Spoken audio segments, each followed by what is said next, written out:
Good morning seventh class.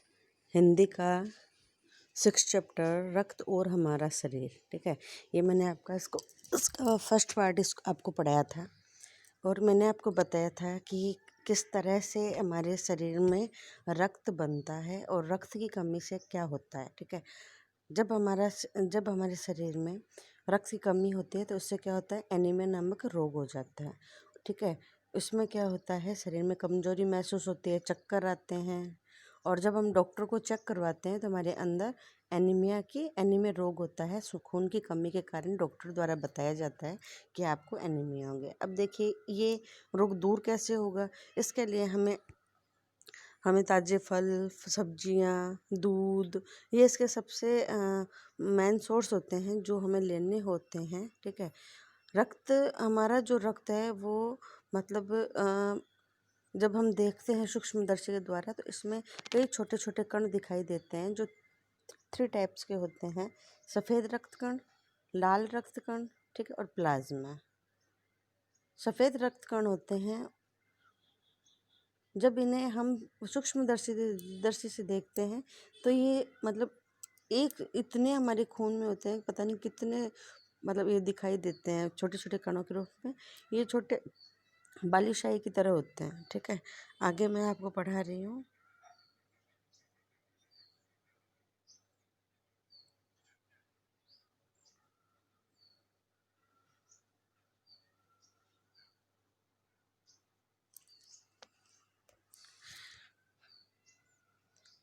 यह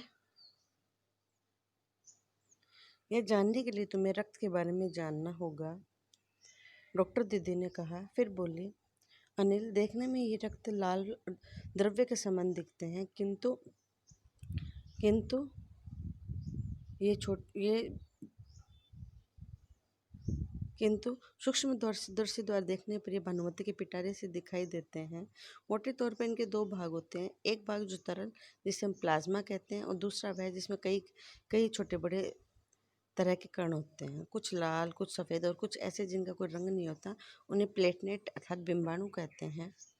ये कण प्लाज्मा में तैरते रहते हैं।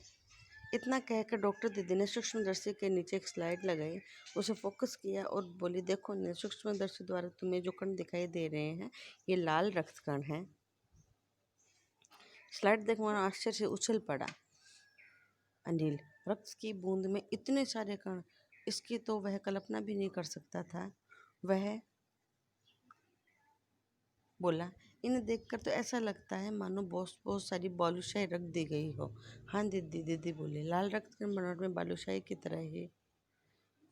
तरह ही होते हैं, गोल, दोनों तरफ से अवतल और बीच में से दबे हुए। रक्त की एक बूंद में इनकी संख्या लाखों में होती है।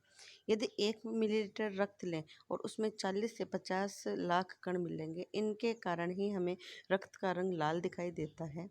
ये कण शरीर के लिए दिन रात काम करते हैं। सांस लेने आमतौर पर साफ हवा में जो ऑक्सीजन प्राप्त करते हैं, हमें शरीर के हर हिस्से तक पहुंचाने का कार्य इन्हीं कणों के द्वारा होता है।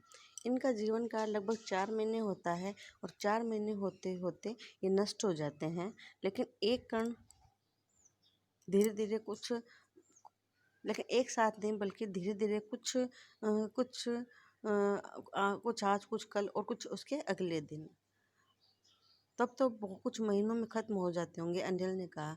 यह सुनकर डॉक्टर दीदी मुस्कुरा दी और बोले, नहीं नहीं, ऐसा नहीं होता है। शरीर में हर समय नए कण बनते हैं और जो नष्ट कणों का स्थान ले लेते हैं। हड्डियों के बीच के भाग में जो मज्जा होता है, ऐसे बहुत सारे कारखाने होते हैं जो रक्त कणों के निर्माण कार्य में लगे रहते हैं।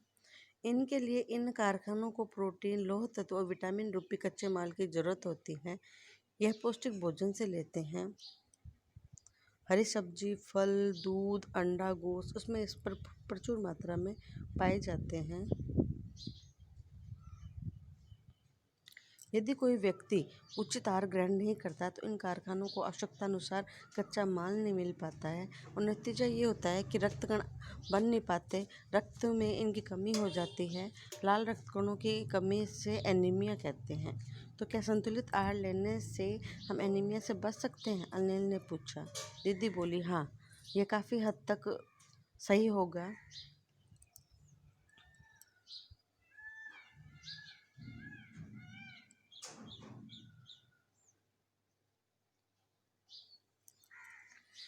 ये एनीमिया के कारणों से होता है, किंतु हमारे देश में इसका बहुत बड़ा पौष्टिक आहार की कमी है। इसके अलावा इस रोग का एक और कारण है पेट में कीड़ों का होना। प्राय दूषित जल और खाद्य पदार्थों के द्वारा हमारे शरीर में प्रवेश करते हैं। अतः इनसे बचने के लिए आवश्यक है कि हम पूरी साफ सफाई से खाद्य पदार्थ बनाएं और भोजन से पहले अच्छी तरह से हाथ धोएं, साफ पानी पिएं। हाँ अनिल, एक किस्म के कीड़े भी होते हैं जो जमीन के ऊपरी सतह पर पाए जाते हैं। इन अंडों से उत्पन्न लार्वे त्वचा के रास्ते से शरीर में प्रवेश कर आंतों में चले जाते हैं। इन्हें बचने का उपाय है, शौच के लिए हम शौचालय का ही प्रयोग करें, इधर उधर नंगे न घूमें। दीदी यह तो बहुत ही महत्वपूर्ण बात बताई, अनिल बोला। यह पल भर में सोच में डूब गया और फिर बोला, आपने बताया कि रक्त में सफ़ेद कणों और डिम्बाणु भी होते हैं, शरीर में इनका क्या काम है?